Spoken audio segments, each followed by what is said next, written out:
Tourist family ఈ cinema అనేది తమిళ ఇండస్ట్రీలో తక్కువ బడ్జెట్ తో తీసిన ఈ సినిమా బ్లాక్ బస్టర్ హిట్ అందుకోవడం జరుగుతుంది. సూర్య నటించిన రెట్రో మూవీకి పోటీగా ఈ సినిమా అనేది రిలీజ్ చేయడం జరిగింది. సూర్య సినిమా కన్నా ఈ సినిమా కలెక్షన్ పరంగా దూసుకుపోతుంది.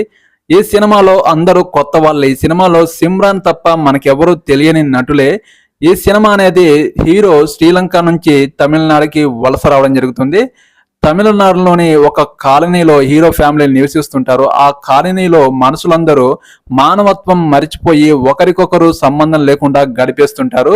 అలాంటి మనసుల్లో మన హీరో ఫ్యామిలీ ఎలాంటి మార్పు తెచ్చాడు అనేది, మానవత్వం విలువలనేది ఎలా నేర్పించాడు అనేది ఈ సినిమా స్టోరీ అనేది. ఈ సినిమా అనేది తమిళ ఇండస్ట్రీలో బ్లాక్ బస్టర్ హిట్ అయింది. ఇప్పుడు తెలుగులో రిలీజ్ చేయడానికి సిద్ధంగా ఉన్నారు. మీరు మిస్ అవ్వకుండా చూడండి. ఈ వీడియో చూశారు కదా, నా ఛానల్ని సబ్స్క్రైబ్ చేయండి ప్లీజ్. నెక్స్ట్ మూవీ రివ్యూతో మీ ముందుకు వస్తాను. ఓకేనండి.